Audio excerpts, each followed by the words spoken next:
ഒരാഴ്ച കടന്നുപോയി. ധ്രുവനും ആദിയും വിജയും കൂടെ മരിച്ചത് ദേവരാജ് തന്നെയാണ് എന്ന് ഐഡന്റിഫൈ ചെയ്തു. ധ്രുവന്റെ കൺമുന്നിൽ നിന്നും ദേവു എന്നേക്കുമായി മറഞ്ഞു നടന്നുകൊണ്ടിരുന്നു. വീടിന്റെ അടുത്താണെങ്കിലും ആദിയും വിന്ദയും പരസ്പരം കാണാറില്ല. അന്നത്തെ സംഭവത്തിന് ശേഷം സോറി പറയാൻ വേണ്ടി മീനു കുറേ സ്റ്റാലിനെ നോക്കിയെങ്കിലും അവൻ മീനുവിന്റെ മുന്നിൽ വന്നില്ല.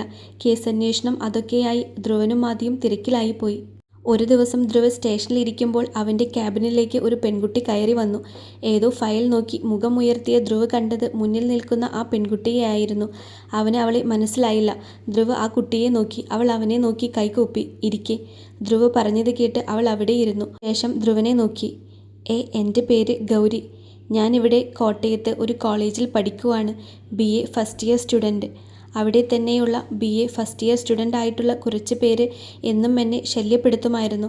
അവരിൽ കിരൺ എന്നയാൾ എന്നെ ഇഷ്ടമാണെന്ന്. അതുകൊണ്ടാണ് കൂടുതൽ ശല്യം. സാർ, എൻ്റെ നാട് തൃശ്ശൂരാണ്. ഒത്തിരി കഷ്ടപ്പാടുകൾ സഹിച്ചാണ് എന്നെ എൻ്റെ അച്ഛനും അമ്മയും ഇങ്ങോട്ട് പഠിക്കാൻ അയച്ചിട്ടുള്ളത്. പഠിക്കാനും കഴിക്കാനും ഹോസ്റ്റൽ ഫീസ് അടയ്ക്കാനും പാർട്ട് ടൈമായി ജോലിക്ക് പോയി നിന്നിട്ടാണ് ഞാൻ വഴി കണ്ടെത്തുന്നത്. എനിക്ക് പ്രേമിക്കാനും അവരുടെ ഇഷ്ടങ്ങൾക്ക് നിൽക്കാനും സമയമില്ല എന്നും ഞാൻ അവരോട് ഒന്ന് പറഞ്ഞു നോക്കി. എന്നെ എല്ലാവരുടെയും മുന്നിൽ വെച്ച് എൻ്റെ ഷോൾ പിടിച്ചു വലിച്ച് എൻ്റെ കയ്യിൽ കയറി പിടിച്ചു സാർ. ഗൗരി മുഖം പൊത്തി വിങ്ങിക്കരഞ്ഞു. അത് കണ്ട് ധ്രുവ് വല്ലാതെയായി. അവൻ ഇരുന്നിടത്ത് നിന്ന് എഴുന്നേറ്റു. അപ്പോഴാണ് അങ്ങോട്ട് ആദി വന്നത്. അവൻ കാര്യം ചോദിച്ചപ്പോൾ ഗൗരി അവനോടും കാര്യങ്ങൾ പറഞ്ഞു. എന്താ വേണ്ടത് ധ്രുവ? ആദി ചോദിച്ചു. ഗൗരി മോൾ കോളേജിലേക്ക് പൊക്കോ.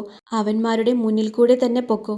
ഞങ്ങൾ രണ്ടുപേരും പിന്നാലെ തന്നെയുണ്ട്. ധൈര്യമായി ചെല്ല്. ഇനി അവന്മാരല്ല ഒരുത്തനും ശല്യപ്പെടുത്തില്ല, ധ്രുവൻ പറഞ്ഞു. അത് കേട്ട് ഗൗരി തലയാട്ടി അവരെ രണ്ടുപേരെയും നോക്കി അവിടെ നിന്നും പോയി. അവന്മാരുടെ ആ അസുഖം ഒന്ന് മാറ്റി കൊടുക്കണം അല്ലേ ധ്രുവ? ആദി പറഞ്ഞു. അതെ, ധ്രുവൻ പറഞ്ഞു. അങ്ങനെ ആദിയും ധ്രുവനും കൂടെ കോളേജിലോട്ട് പോവാൻ വേണ്ടി ഇറങ്ങി. കോളേജിൽ ഇന്റർവെൽ സമയത്താണ് ഗൗരി ക്ലാസ്സിൽ പോവാൻ വേണ്ടി അവന്മാരുടെ മുന്നിൽ കൂടെ പോയത്. എടി മോളെ, ഒന്ന് നിന്നേ, കിരൺ വിളിച്ചു പറഞ്ഞു. ഗൗരി അവിടെ പേടിയോടെ നിന്നു.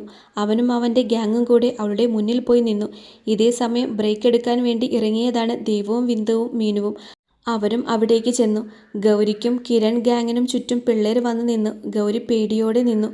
എന്തിനാ ഗൗരിക്കുട്ടി നീ ഇങ്ങനെ ഒഴിഞ്ഞു മാറുന്നേ? ചേട്ടനെ ഒന്ന് ഇഷ്ടമാണ് എന്ന് പറ, കിരൺ പറഞ്ഞു. നിങ്ങൾ എന്തിനാ എന്നെ ഇങ്ങനെ ശല്യം ചെയ്യുന്നേ? ഞാൻ പോലീസിൽ കംപ്ലൈൻറ്റ് ചെയ്തിട്ടുണ്ട്. അവർ താമസിക്കാതെ ഇങ്ങ് വരും. മര്യാദയ്ക്കാണേൽ അങ്ങനെ നിന്നാ മതി, ഗൗരി പറഞ്ഞു. എടി, നീ ഞങ്ങളെ മര്യാദ പഠിപ്പിക്കാനായോ? നിനക്കിത്ര അഹങ്കാരമാണോ? കിരണിൻ്റെ ഗ്യാങ്ങിലുള്ള ഒരുത്തൻ അവളുടെ നേരെ കൈ ഓങ്ങി. എന്നാൽ അടുത്ത നിമിഷം ആ കയ്യിൽ ഒരാൾ പിടിച്ചു നിർത്തി. ദേവു അടക്കം എല്ലാവരുടെയും ശ്രദ്ധ അവനിലായി. അവൻ കത്തിച്ച സിഗരറ്റ് മറ്റേ കയ്യിൽ പിടിച്ച് പുക അവൻ്റെ മുഖത്തേക്കൂതി. ശിവേട്ടനും ആദിയേട്ടനും, ദേവു പറഞ്ഞു. അതെ, ഒരു ഞെട്ടലോടെ ദേവുവും മീനുവും വിന്ദുവും ഒരുപോലെ നോക്കി നിന്നു. എന്താടാ മോനെ, ഇത്രയും ആവേശം വേണോ? അവൾ ഒരു പാവം കുട്ടിയല്ലേടാ, ധ്രുവ് പറഞ്ഞു. ഇതൊക്കെ പറയാൻ നീ ആരാടാ? വിട്ടേടാ എൻ്റെ കൈ, ഇല്ലേ നിനക്കും കിട്ടും, അവൻ പറഞ്ഞു. അവൻ തീർന്നടി, മീനു പതിയെ പറഞ്ഞു. അടുത്ത നിമിഷം ധ്രുവന്റെ ആഞ്ഞുള്ള ചവിട്ടുകൊണ്ട് അവൻ തെറിച്ചു പോയിരുന്നു. അതോടെ കിരണിന്റെ കൂട്ടത്തിലെ വേറെ ഒരുത്തനായി അവരുടെ അടുത്തേക്ക് ഓടി വന്നു. ആദ്യം അവന്റെ കയ്യിൽ പിടിച്ച് തിരിച്ച് ഒടിച്ചുകൊണ്ട് അവന്റെ മുഖത്തേക്ക് ഒന്ന് കൊടുത്തു. അവൻ അവിടെ വീണു. അവിടെ നിന്നവർക്കെല്ലാം ധ്രുവനും ആദിയും കണക്കിന് കൊടുത്തു. അവസാനമായി ധ്രുവ് കിരണിനോട് പറഞ്ഞു. തന്തയ്ക്ക് കുറച്ച് കാശുണ്ടെന്ന് കരുതി തന്തയില്ലായ്മ കാണിക്കാൻ നിൽക്കരുത്. മാന്യമായി കഷ്ടപ്പെട്ട് പഠിക്കാൻ വരുന്ന പെൺകുട്ടികളെ കാണുമ്പോൾ നിനക്കൊക്കെ ഉണ്ടാകുന്ന ആ കേടുണ്ടല്ലോ, അതിനി പാടില്ല. ഇനി ഇതിൻ്റെ പേരിൽ ഇവളുടെ മെക്കെട്ടെങ്ങാനും കയറിയാൽ സ്റ്റേഷനിൽ കൊണ്ടുപോയി ഉപ്പിലിട്ട് വെക്കും ഞാൻ, ധ്രുവ് പറഞ്ഞു. അതോടെ ഒന്നും മിണ്ടാതെ കിരണും ഗ്യാങ്ങും അവിടെ നിന്നും പോയി. മോള് പേടിക്കണ്ട, ഇനി ഒരുത്തനും ഒരു ശല്യത്തിനും വരില്ല. ചെല്ല്, ക്ലാസ്സിൽ പൊക്കോ, ആദി പറഞ്ഞു. ഗൗരി ആദിയെയും ധ്രുവനെയും നോക്കി ചിരിച്ചുകൊണ്ട് അവിടെ നിന്നും പോയി. ഗൗരി പോയ വഴിയെ നോക്കി തിരിഞ്ഞ ധ്രുവ് കാണുന്നത് ദേവുവിനെയും മീനുവിനെയും വിന്ദയെയുമാണ്. ധ്രുവ് തന്നെ കണ്ടു എന്ന് മനസ്സിലാക്കിയതും ദേവു അവിടെ നിന്നും തിരിഞ്ഞു നടക്കാൻ തുടങ്ങി. അവൻ വേഗം അവളുടെ പിന്നാലെ ഓടിച്ചെന്ന് ദേവുവിൻ്റെ മുന്നിൽ കയറി നിന്നു. മീനുവും വിന്ദുവും ആദിയും ഒന്നും മനസ്സിലാവാതെ നിന്നു. മുന്നിൽ നിൽക്കുന്ന ധ്രുവനെ കണ്ടതും അവൾ അവൻ്റെ മുഖത്തേക്ക് നോക്കാതെ നിന്നു. ദേവാഞ്ജലി, ധ്രുവ് വിളിച്ചു. ദേവു അവൻ്റെ മുഖത്തേക്ക് നോക്കി. അവൻ അവളുടെ മുന്നിൽ കൈകെട്ടിക്കൊണ്ടു നിന്നു. എന്താ? ദേവു ചുറ്റും നോക്കിക്കൊണ്ട് ചോദിച്ചു. നീ എന്തിനാ ചുറ്റും നോക്കുന്നേ? I want to talk to U.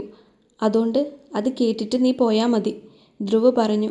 എന്താണ് സംസാരിക്കാനുള്ളത്? ദേവു ചോദിച്ചു. ഒരു മിനിറ്റ് ആദി, നീ ഒന്ന് അവിടെ മാനേജ് ചെയ്യ്, ഞാൻ ഇപ്പോൾ വരാം, ധ്രുവ് ആദിയെ നോക്കി പറഞ്ഞു. സെറ്റ്, ആദി വിളിച്ചു പറഞ്ഞു. കം വിത്ത് മീ ദേവാഞ്ജലി, ധ്രുവ് പറഞ്ഞു. എവിടേക്ക്? ഞാൻ വരില്ല, ദേവു ഉറപ്പോടെ പറഞ്ഞു. ധ്രുവ് അവളെ ഒന്ന് തിരിഞ്ഞു നോക്കി ചിരിച്ചുകൊണ്ട് അവളുടെ അടുത്ത് വന്നുകൊണ്ട് പറഞ്ഞു. വരുന്നതാണ് നിനക്ക് നല്ലത് അഞ്ജലി. ഇല്ലേൽ എനിക്ക് എടുത്തുകൊണ്ട് പോകേണ്ടി വരും.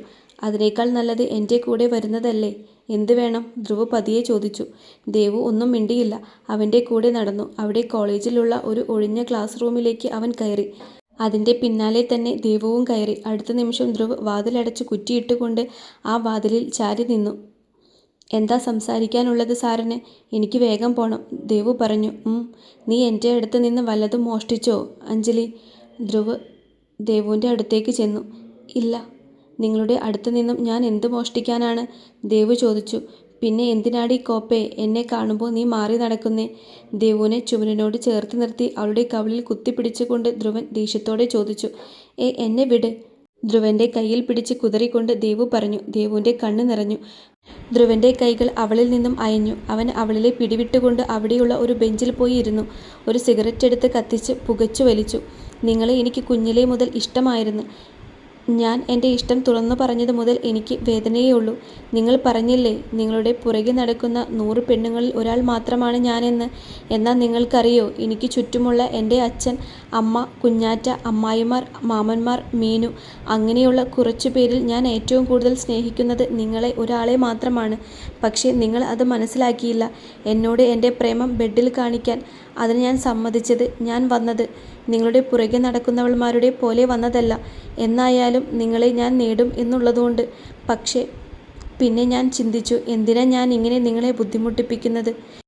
ശരീരം തന്നോ ക്യാഷ് കൊടുത്തോ വാങ്ങേണ്ടതല്ല എന്ന് എനിക്ക് തോന്നി. അതുകൊണ്ട് മാത്രം ഞാൻ നിങ്ങളിൽ നിന്ന് മാറി നിന്നു, ദേവു അവനോട് പറഞ്ഞു. അവളുടെ കണ്ണുകൾ നിറഞ്ഞൊഴുകിക്കൊണ്ടിരുന്നു. അതെല്ലാം വാശിയോടെ അവൾ തുടച്ചു മാറ്റി. നിങ്ങൾക്ക് എന്നെ ഇഷ്ടമല്ലെങ്കിൽ വേണ്ട. ഞാൻ ഇനി ഒരിക്കലും നിങ്ങളുടെ മുന്നിൽ വരില്ല. ഞാൻ സ്നേഹിച്ചത് സത്യമാണ്. ഈ ലോകത്തിൽ മറ്റാരേക്കാളും എനിക്കിഷ്ടം നിങ്ങളെയാണ് എന്ന് വെച്ച് ഇനി ഞാൻ ഒരിക്കലും പുറകെ നടക്കില്ല. ഇനി എന്തേലും നിങ്ങൾക്ക് സംസാരിക്കാനുണ്ടോ? ദേവു ചോദിച്ചു. ധ്രുവ് ഒന്നും മിണ്ടിയില്ല. അവൻ ഒന്നുകൂടി സിഗരറ്റ് വലിച്ചുകൊണ്ട് അവിടെ ഇരുന്നു. ദേവു ഒന്നും മിണ്ടാതെ അവൻ്റെ അടുത്ത് ചെന്നിരുന്നു. ധ്രുവൻ്റെ മുഖത്ത് ഒരു ചിരി പടർന്നു. സിഗരറ്റ് വേണോ? ധ്രുവ് ചോദിച്ചു. വേണ്ട, ദേവു പറഞ്ഞു. But I want. ധ്രുവ് പറഞ്ഞു. എന്ത്? ദേവു ചോദിച്ചു. I want A deep hug, Dhruv പറഞ്ഞു. ദേവു ഒന്നും മിണ്ടിയില്ല.